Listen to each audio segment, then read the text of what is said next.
Hello बच्चों, फिर से वेलकम आप सभी का। अब जैसा आप जानते हो कि हमने चैप्टर नंबर 5 कंप्लीट कर लिया है, तो उसमें कुछ क्वेश्चंस बनते हैं जो बहुत इंपॉर्टेंट हैं छोटे छोटे क्वेश्चंस, बट उनको समझ के लिखने में बड़ी प्रॉब्लम आती है। कई बार होते हैं बहुत छोटे से ट्रिकी क्वेश्चंस, इतने छोटे ट्रिक लगती है उसमें, लेकिन जब उसको हम बनाते हैं तो बड़ा कन्फ्यूजन हो जाता है। तो इससे कौन कौन से कैसे कैसे क्वेश्चंस हो सकते हैं, मैं कुछ सैंपल देने वाला हूँ आपको। बाकी आपके पास इतनी सारी बुक्स हैं, आप कहीं से भी उठाए कोई भी क्वेश्चन को सॉल्व कर सकते हो। तो मेरा पहला क्वेश्चन जो है वो है, arrange the following in the decreasing order of metallic character. मेरे पास एलिमेंट्स हैं सोडियम, सिलिकॉन, क्लोरीन, मैग्नीशियम और एल्यूमिनियम। इनका decreasing order of metallic character लगाना है मुझको।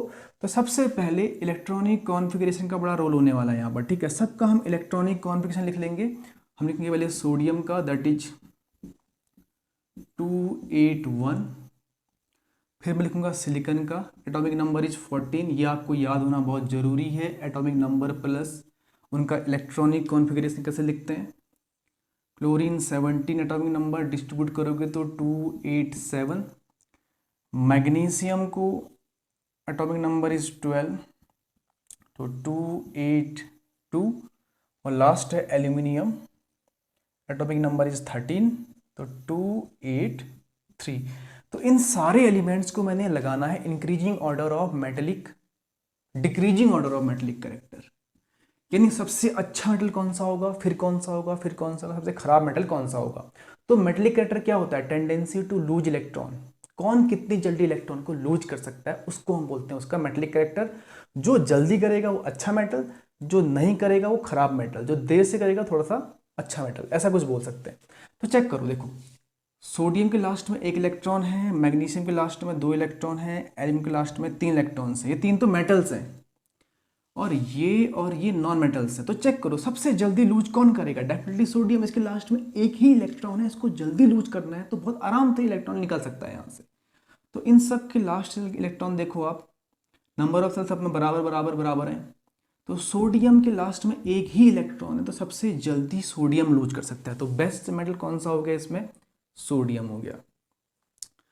फिर कौन सा सोडियम हो गया के बाद आप इसको चेक करो, नंबर 2 पे कौन आएगा, मैग्नीशियम। नंबर 2 पे मैग्नीशियम लूज कर सकता है इलेक्ट्रॉन को।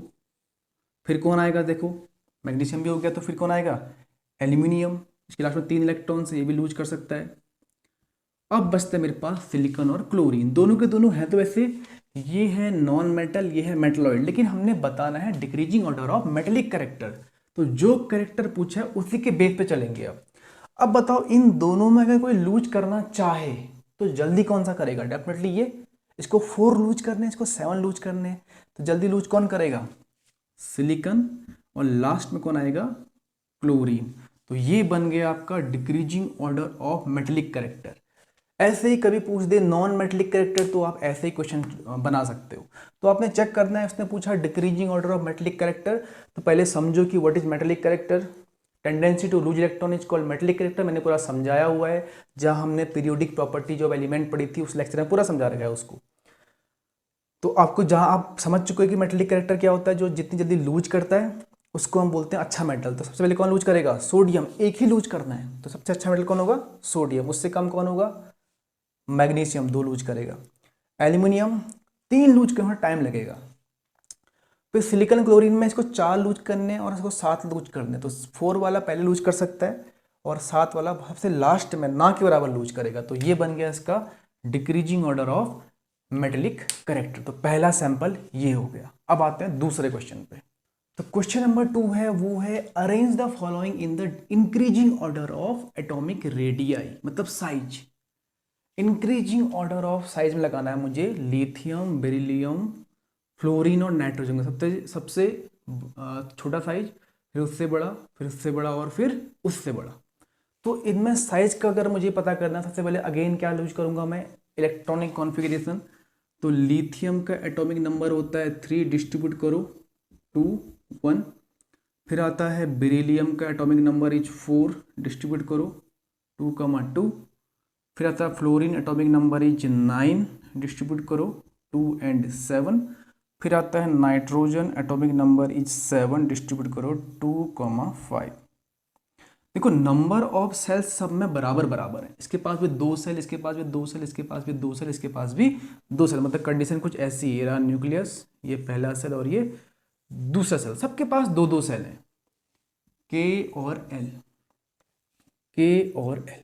अब सेल बराबर हैं तो इसका मतलब साइज ही बराबर होना चाहिए, तो ऐसा नहीं होता है। तो इसलिए मैं कहता हूँ कि अगर जिसको पहले लॉजिक नहीं मालूम है इसके, तो उसके लिए वो लेक्चर देख ले कि पीरियोडिक प्रॉपर्टीज ऑफ एलिमेंट, इसी चैप्टर के प्ले लिस्ट में बनी होगी, 5th या 6th लेक्चर जो भी होगा, उसमें सब डिसाइड किया हमने कि कब एटॉमिक साइज डिसाइड करते हैं।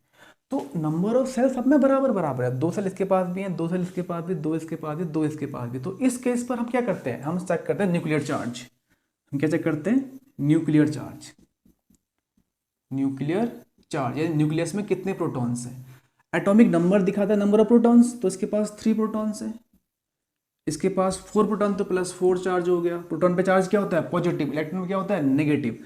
तो इसके न्यूक्लियस में 3 प्रोटॉन्स है। एटॉमिक नंबर क्या दिखाता है, number of protons. Atomic number क्या दिखाता है, नंबर ऑफ प्रोटॉन्स दिखाता है।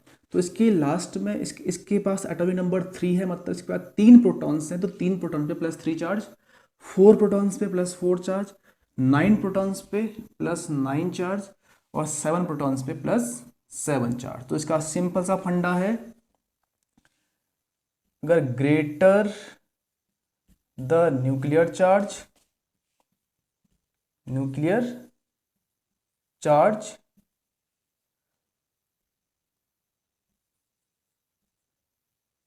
स्मॉलर द साइज,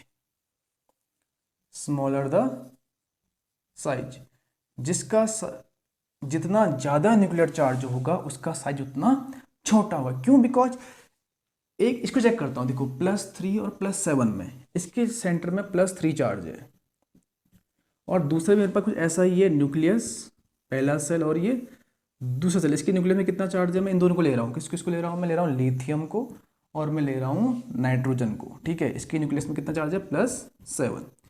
तो अट्रैक्शन ज़्यादा किस में होगा, +3 से ज़्यादा खींचेगा या +7 ज़्यादा खींचेगा, तो +7 से ज़्यादा खींचेगा। तो ज़्यादा खींचने की वजह से इसका साइज थोड़ा सा कॉन्ट्रैक्ट हो जाएगा, इसका साइज छोटा, इसका साइज बड़ा। तो मैं कह सकता हूँ कि लिथियम बड़ा, नाइट्रोजन छोटा। तो न्यूक्लियर चार्ज पर डिपेंड करता है, अगर नंबर ऑफ सेल्स बराबर है तो क्या चेक करो, न्यूक्लियर चार्ज चेक करो। और उस केस पर अगर आपको मिल जाए greater the nuclear charge smaller the size, greater the nuclear charge smaller the size बोलो या रेडियाई बोलो, एटॉमिक रेडियाई और साइज एक ही चीज होती है, एटॉमिक रेडियाई। तो बताओ फिर मुझे, सबसे सबसे हमने लगाना कि इसमें इंक्रीजिंग ऑर्डर, सबसे छोटा किसका साइज होगा, सबसे ज़्यादा चार्ज है इसके पास, फ्लोरीन। उसके बाद किसका साइज होगा, नाइट्रोजन। फिर कौन होगा, बेरिलियम। फिर कौन होगा, लिथियम। मतलब लिथियम का साइज सबसे बड़ा और फ्लोरीन का साइज सबसे छोटा, डिक्रीजिंग ऑर्डर बन गया मेरे पास। ये लो, ऐसे क्वेश्चन बहुत पूछते हैं क्या। क्लियर हो गई बात। क्वेश्चन नंबर 3 पे आते हैं। देखो अगला क्वेश्चन क्या है मेरे पास, विच एलिमेंट हैज, मतलब आपको एलिमेंट्स पहचानने हैं। और पहला क्वेश्चन मेरे पास है कि two shells both are completely filled with electron. मतलब एक ऐसा एलिमेंट है जिसके पास 2 सेल हैं, फर्स्ट एंड सेकेंड, 2 ही सेल हैं इसके पास, and both are completely filled with electron. तो दूसरे में कितने इलेक्ट्रॉन्स आते हैं, 8।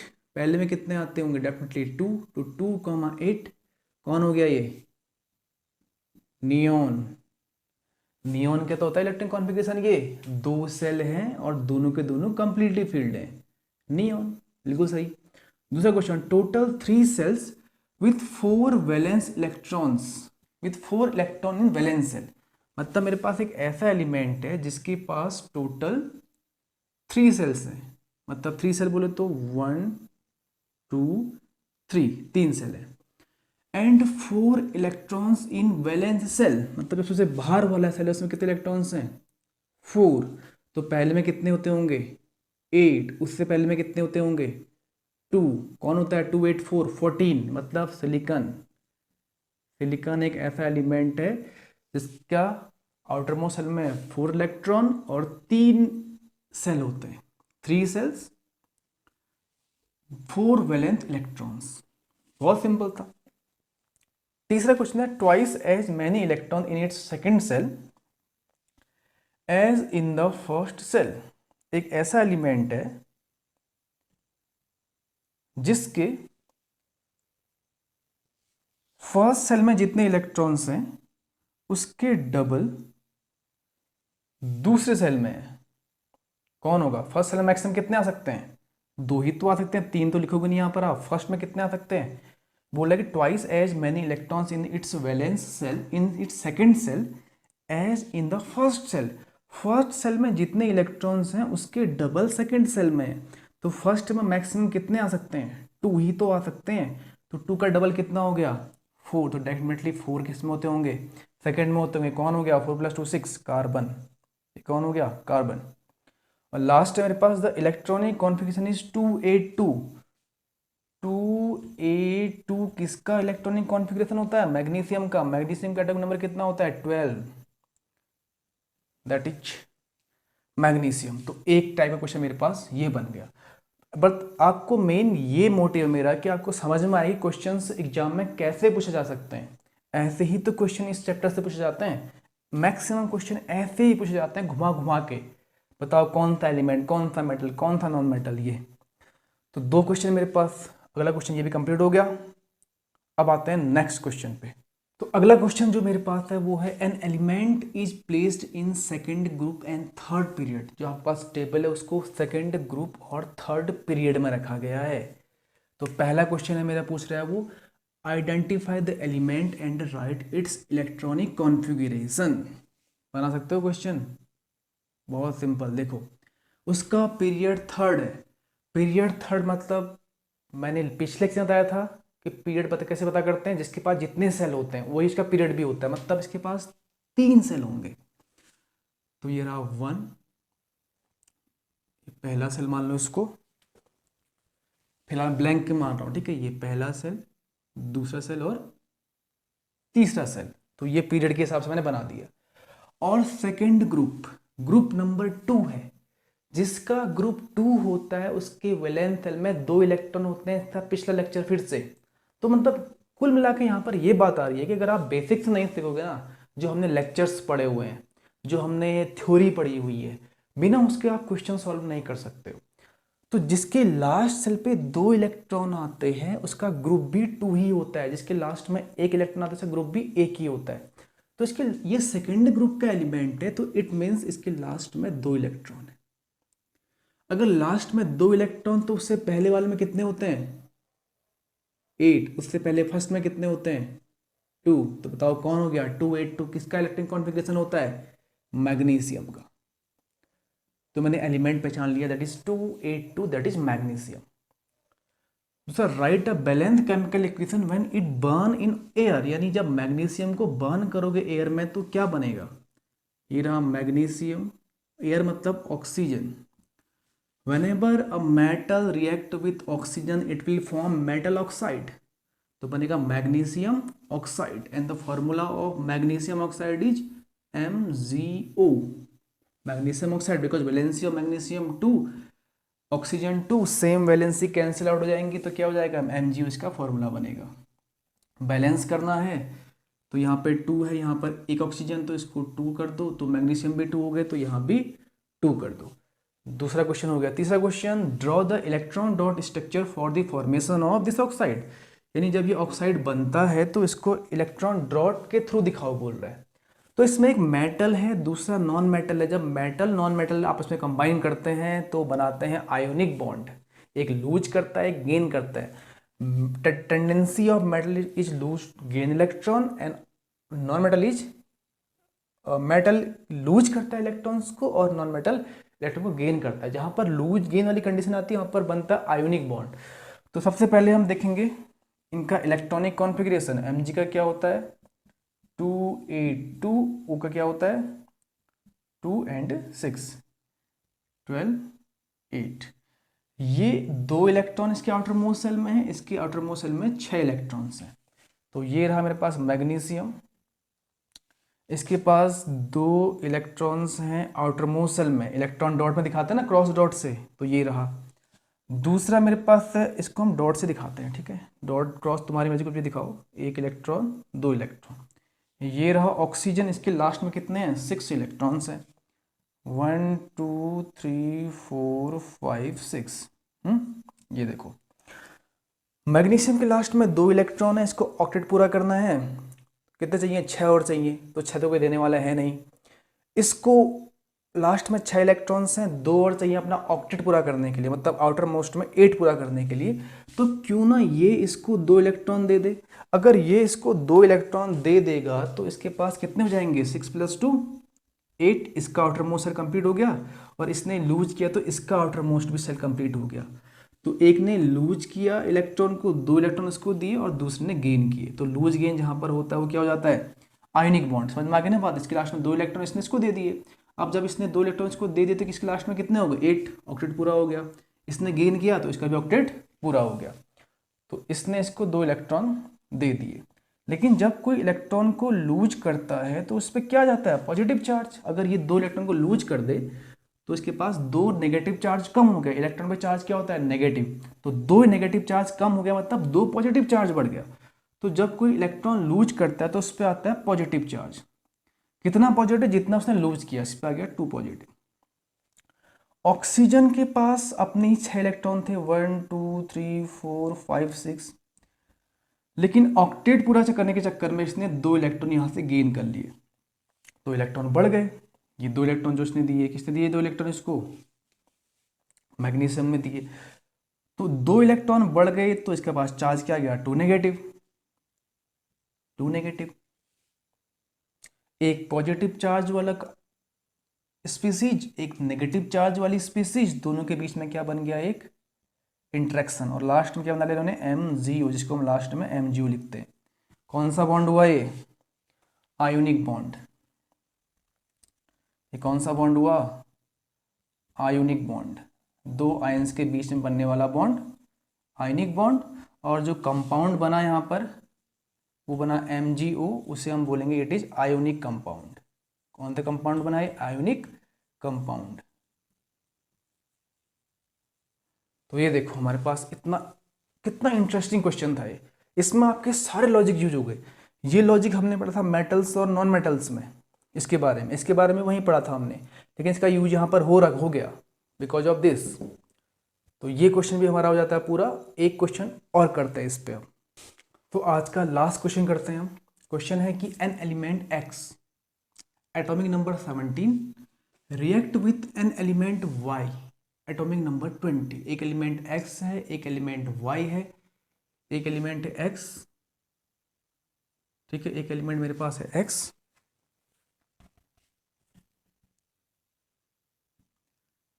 एटॉमिक नंबर इसका है 20, और एक एलिमेंट है मेरे पास Y, एटॉमिक नंबर है इसका कितना, इसका 17 है, X का 17 है, सॉरी X का कितना एटॉमिक नंबर है 17, और Y का एटॉमिक नंबर है 20। तो ये 2 चीज तो आपको उसने दे दी आपको। ओके, तो अब बताना है पहला question, find the position of X and Y in the periodic table. Position बोले तो ग्रुप और पीरियड बताना है उसका। तो उसके लिए सबसे पहले क्या करते हैं, इलेक्ट्रॉनिक कॉन्फ़िगरेशन लिखेंगे। इसका क्या लिखोगे आप 2 8 7। अब बताना है इसका आपने ग्रुप, क्या बताना है इसका ग्रुप बताना है आपने, ग्रुप एंड पीरियड। तो जो इसका ग्रुप होगा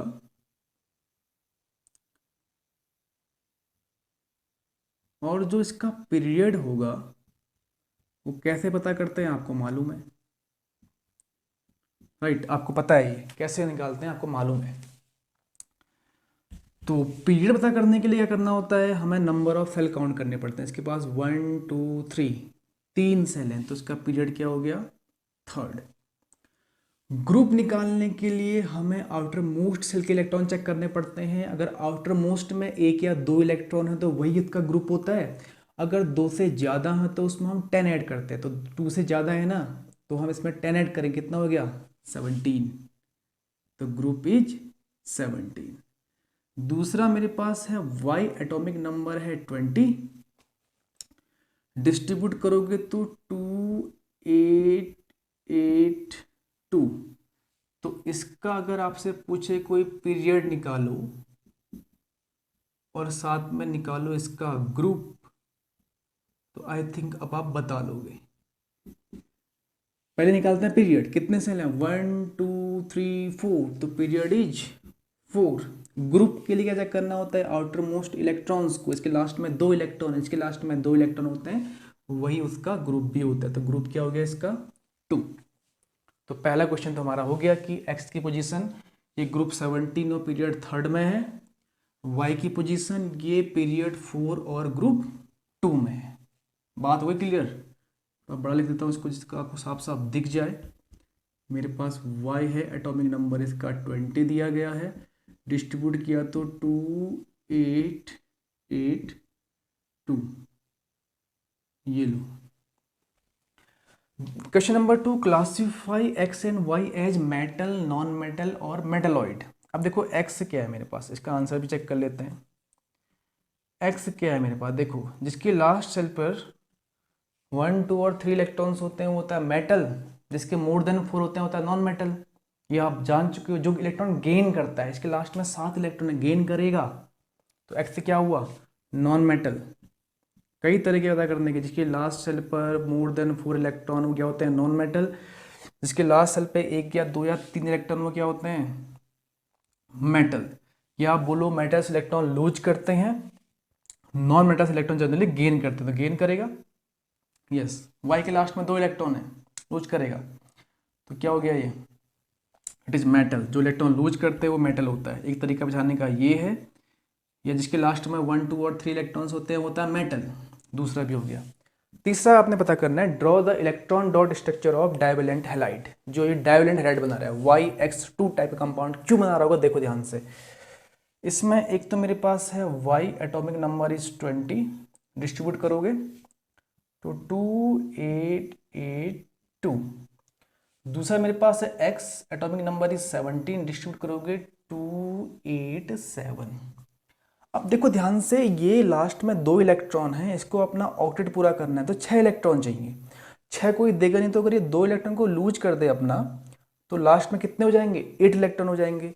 तो ये 2 लूज तभी करेगा जब इसको 2 कोई लेने वाले मिलेंगे। एक्स के लास्ट में 7 इलेक्ट्रॉन्स हैं, तो एक ही तो गेन कर सकता है, 2 कैसे करेगा। तो इसका मतलब यहाँ पर मेरे पास एक्स 2 होते होंगे, ये एक्स यहाँ पर 2 एटम होते होंगे ऐसे। तो इसमें से 2 में से एक इसको देगा, एक इसको देगा, इसके भी 8 पूरे, इसके भी 8 पूरे, इसने 2 लूज कर दिए, इसके भी 8 पूरे। तो ये तरीका, तब इसको बोलते हैं डाइवेलेंट हैलाइड। हैलाइड बोले तो halogens, fluorine, chlorine, bromine, iodine. X क्या है आपका क्लोरीन है, तो उसको हम हैलाइड्स बोलते हैं। Compounds of the halogen are called halides. Fluorine, chlorine, bromine, iodine के कंपाउंड्स को हम बोलते हैं हैलाइड्स। इसमें कहीं ना कहीं पे क्लोरीन है, तो ये हैलाइड हुआ। तो पहले मेरे पास Y था, Y के लास्ट सेल पे 2 इलेक्ट्रॉन थे, ये रेस के 2 इलेक्ट्रॉन 1 एंड 2। अब मेरे पास 2 एक्स भी तो थे, एक एक्स ये है और एक एक्स ये है। इस एक्स के लास्ट में कितने इलेक्ट्रॉन्स हैं 7 इलेक्ट्रॉन्स हैं। इसको मैं क्रॉस से दिखा देता हूँ, चलो 1 2, इसको दिखाते हैं डॉट से 1 2 3 4 5 6 एंड 7। इसके लास्ट में कितने हैं 7, 1 2 3 4 5 6 एंड 7। तो इसने एक इलेक्ट्रॉन इसको दिया, एक इलेक्ट्रॉन इसको दिया, मतलब 2 में से एक इसको दिया, एक इसको दिया, सबका हो गया ऑक्टेट पूरा। लेकिन Y ने अपने 2 इलेक्ट्रॉन को लूज किया, तो इसके पास आ गया ऊपर से पॉजिटिव चार्ज। कितना पॉजिटिव चार्ज आया 2 पॉजिटिव चार्ज, क्योंकि 2 इलेक्ट्रॉन इसने लूज किए हुए हैं। अब मेरे पास इस x को देखो, x, इस x के पास 7 इलेक्ट्रॉन अपने थे, 1 2 3 4 5 6 एंड 7, और एक दिया इस y ने। तो जब इसने एक इलेक्ट्रॉन गेन किया हुआ है, तो चार्ज क्या आ गया नेगेटिव। ऐसे ही मेरे पास कितने एक्स हैं, एक एक्स है ये, एक एक्स है ये, तो हो गया x2, ऐसा लिख सकते हैं उसको आप। ठीक है, इसके पास यहाँ पर 2 माइनस चार्ज मत लिख देना, यहाँ पर 2 माइनस चार्ज मत नहीं लिख देना, क्यों? बिकॉज इसने एक ही इलेक्ट्रॉन तो गेन किया हुआ है, दिख रहा है आपको ये। अब मैं यहाँ पर चार्ज आपने 2 माइनस लिख दिया, वो कंडीशन ऐसी ना हो कि ऐसी थी, यहाँ पे 2 थे, ऐसे लिख सकते हो इसको आप। इसको हम फाइनली क्या लिख लेते हैं, yx2, ये बन के कंपाउंड मेरे पास yx2, यही तो बोला था उसने, डाइवेलेंट हैलाइड, यानी 2 हेलोजन जुड़े हुए हैं इसके साथ, और डाइवेलेंट है, डाई मतलब जिसकी वैलेंसी 2, इसकी वैलेंसी 2, तो ये डाइवेलेंट हैलाइड बोले जाएंगे। तो ये हो गए हमारे कुछ सैंपल क्वेश्चंस। क्वेश्चन तो इसमें इतने बन सकते हैं जिनकी कोई गिनती नहीं है, बट मैंने आपको समझा दिया है कि इस चैप्टर से कैसे क्वेश्चंस बन सकते हैं। देखो पहले क्वेश्चन तो थ्योरेटिकल वाले बनेंगे कि what is the law of Octave, what is Mendeleev classification, Mendeleev periodic law, ये लिमिटेशन, उसकी अचीवमेंट, वो तो बनता ही बनता है। लेकिन उससे हटके जो क्वेश्चंस बनते हैं, जो आपके एनसीईआरटी में नहीं दिए होते हैं, नॉर्मली बुक में कम दिए होते हैं, वो क्वेश्चन एग्जाम में ऐसे पूछे जाते हैं। ठीक है, तो इस चैप्टर को हम यहीं पर फिनिश करेंगे। आई होप आपको ये चैप्टर समझ में आ गया होगा। थोड़ा थ्योरेटिकल ज़्यादा था, लेकिन उसको पढ़ने के बाद जो हमारे पास क्वेश्चंस बनते हैं ना, वो बड़े इंटरेस्टिंग होते हैं, जैसे कि ये क्वेश्चन मैंने ये बनाए हुए हैं। तो आज इसको ख़त्म करते हैं, जल्दी कुछ और नया लेक्चर लिख के आएंगे। तो तब तक के लिए ऑल द बेस्ट।